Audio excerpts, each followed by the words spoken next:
Bé, anem a parlar de campanars. Sí, sí, claro. Com s'anomenava vostè? Jo, Ramon Miralles Buscal. Bueno, pues Campanar era un poble disseminat.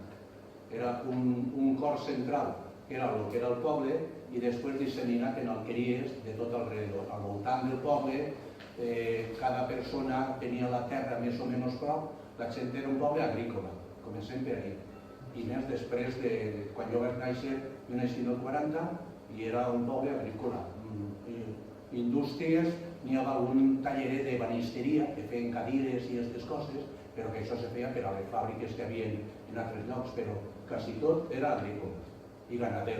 Hi havia comerços, estava la tenda del Guerro, que estava en el carrer Major, el carrer que va central de Campanar.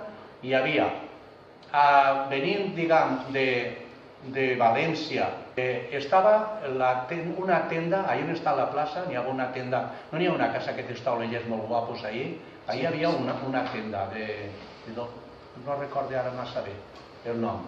Després, on està el Fort de Manuela, estava el Fort de Manuela, no? Que està allà. I enfront del Fort de Manuela, una micoteta més avant, allà hi havia una altra verduleria i tal i qual. Després, un poquet més avant, hi ha un altre fort, que era el Fort de Huisso, que diuen que aquest fort és el que està tancat, ara tenen les panaderies per un altre lloc. Muntaves per amunt, a continuació del Fort de Huisso, a l'esquerra, on està els contenedors de fem avui en dia, allí hi havia una carnisseria, que era la carnisseria de Paquito, el carnisser. Estava la de Ramoncito, també el carnisser, antes, al costat del Fort de Huisso, aquest fort que està tancat, i aquestes cases que hi ha tan boniques, allí.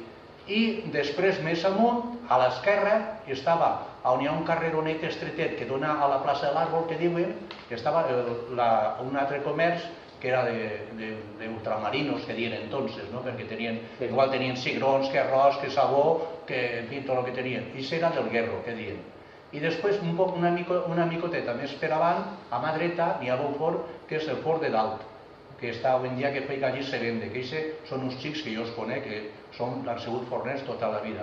El que passa que, clar, passen de generació a generació i ja està. I després, quan sorties d'allí cap amunt, cap al cementeri, ja no n'hi havia res més. Il·luminat? A veure, els xiquets sempre són travessos, partint d'aquesta base. La il·luminat que havia en Campanar era el següent. Així n'hi ha una perilleta, allà 200 passes una altra perilleta, i entonces així no funcionava. Entonces, què passava? Tots a l'escola anàvem en el tirachines, en una butxaca. La diversió era a veure qui tenia punteria i se carregava la perilla, i aquesta era la il·luminació que hi havia. Era una il·luminació molt carent, diguem així. Potser en tot el poble, potser entraves des d'allà d'on està el camí dels trànsits, el que eren les planxes, que era una carretera que tenia unes planxes de ferro, dins de les planxes que hi havia per totes les cavalleries i tot, era una ronda que rondava València, i era la carretera per al centre pels camions, els poquets que hi havia, d'aquells de gasògeno, que tocaven claxonissos així, com de tot. I a les dues bandes hi havia una direcció cap allà i una cap així de carros, i tenen unes planxes de ferro que estaven incrustades en el que era això, per a que els carros que entonces duien les rodes de ferro, després ja traien les rodes de goma, que haureu vist. Anaren per ahí perquè anaven carregats en tots els productes, de tot, forment, això, l'altre, i així.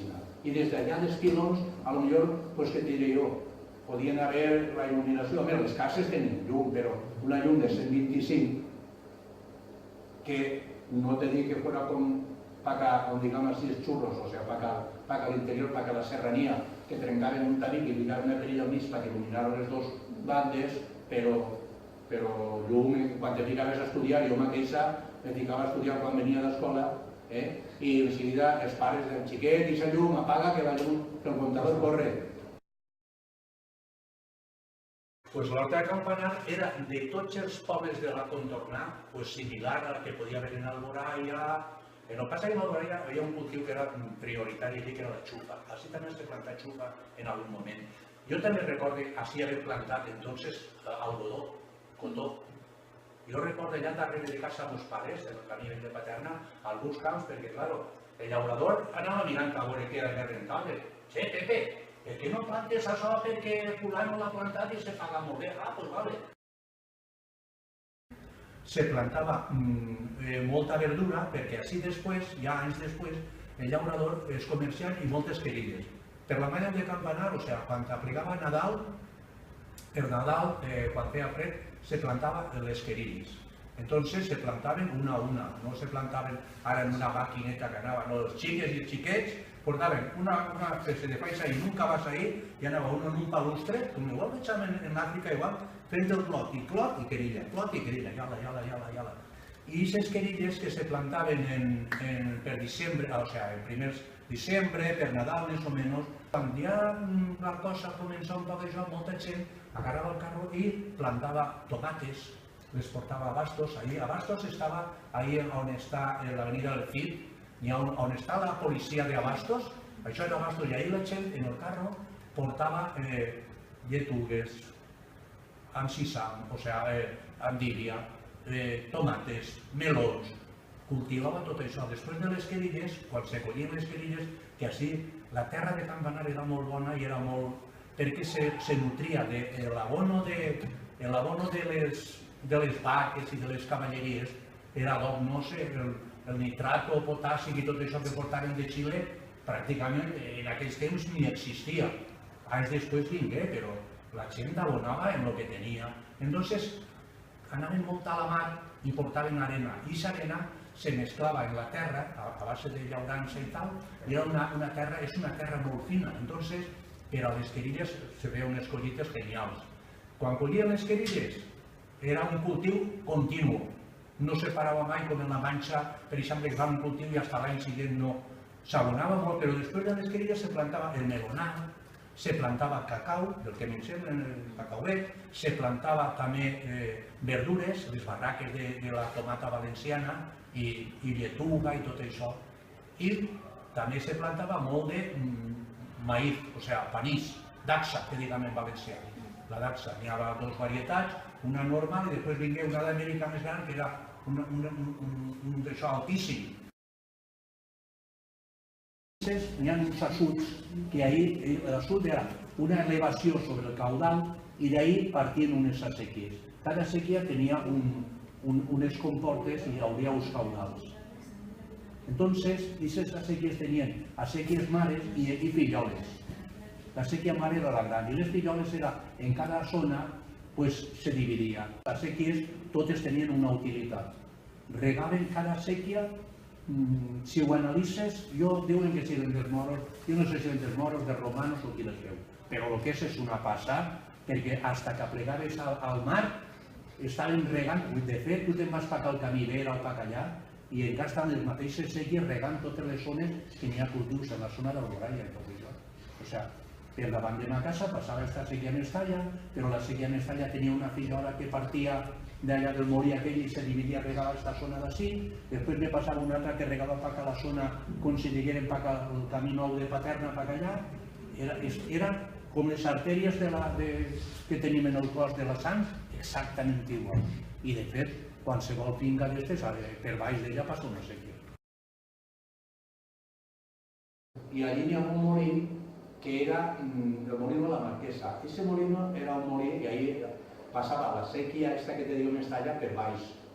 I allí era un molí que feien el paper que se gastava per enrotllar, per embolicar el sabó, era un paper d'estrassa, uns fulls d'encina, que és el que se gastava. I això ho feien de palla d'arròs. I aquest molí ha desaparegut. On jo vivia, Molino San José, també ha desaparegut. Que aquest molí era de borra. La borra substituïa la llana, era la part més barata. I aquest era el molí de Sant Josep. Després, més amunt, hi ha un altre molí, que era el molí dels pobres, també desaparegut. Que t'estic parlant, l'únic que queda, que no està operatiu, és el molí nou. I després, per la banda d'ací, està allà dalt, al molí blanc, està el molí Llobera, que està allí, hi ha un Sant Josep, o no sé què dir, el molí nou, i després el molí del Sol. I després el molí de Sant Pablo, que està ahí, que hi ha el molí també, però era més de calç i de coses d'estes ahí. Això són els molins que hi havia. de campanar sí se feia festes, claro, en aquella època, a tots els anys i santets. La principal era la Maior de Campanar, el 10 de febrer, que és a la que tots els campaneros portem en el cor perquè no se ho van inculcar els pares, claro. A més, hi tenim autèntica devoció, però les xiques fent festes a la Puríssima, els xics fent festa a Sant Miquel, n'hi ha una altra també de Sant Josep, però al final totes aquestes festes, per falta, diguem, de vocacions, s'ha quedat només festa principal, la Maior de Campanar, el 19 de febrer. Això era molt bonic, ja ho explicaré. Quan venia l'època de calor, aplegaves per arribar a la Figuera i estaven tots a la fresca allà sentats, la tauleta a la porta, quan no passava carros ni cotxes, tu a la porta de ta casa, la gent estava a la porta oberta i la gent estava sentada a la fresca allí, sentat allí, o fumant-se un cigarro o el que sigui, i cada un que passava, bona nit, bona nit, bona nit, bona nit, i entraves per allà i fins que plegaves allà, passaves tot el dia, bona nit, bona nit, bona nit, home, no digues bona nit, sé qui és, sí, el fill de fulano, doncs que antipàtic i que mal educat, doncs no ha passat i no ha dit bona nit, i la gent estava a la fresca. Allí havien acabat les tarees, diguem, les feines del camp, havien sopat, i si en un poc a la fresca, quan ja la temperatura era això, que podia ser a partir de maig o això, o juny, i fins al setembre que començava a fer frescor i entonces ja se tancava la porta. Així hi havia un refrany que diuen xudies per l'horta, tanca la porta. Quan venien les xudies, que és el que es diu en castellà una ave fria, són animals que quan fa fred per el norte venen per acá clima més càlid, no? Entonces, normalment la gent era això, havien acabat les tarees, la gent no anava a això de que avui dia anem tots al bar i tot, això és un borratxo, això sempre està a la tenda. A la tenda anava la gent, comprava la garrafeta de vi de la família que tenia costum de beure vi, perquè el menjar era fluix. Entonces la gent acompanyava un menjar més o menys fluix, la gent tenia que treballar, però en un bote de vi pareixia que donava un poc de fortalea al treballador perquè la feina era molt pesada. Jo era un xiquillo com tu, i jo sudava en casa i tenies que carregar també un sac que pesava 60 o 70 quilos a l'esquena per pujar-lo dalt de la cambra. I els peus se te clavaven, cada escaló que pujaves així. Claro, no anaves a dir, no puc, no pots, tira per amunt. O sigui que se feia i això. Entonces, per això la gent, quan acabava la feina, eixia un rato allí, se fumava un cigarro, se feia algo de tertúlia, el veí que estava allí, no fa que sí, home, va, que faig que estic emprenyits. Se feia algo de veïnat, la gent se coneixia. I això, i entonces, ja va ser bon rotllo. Doncs, ¿No hem acabat? Sí.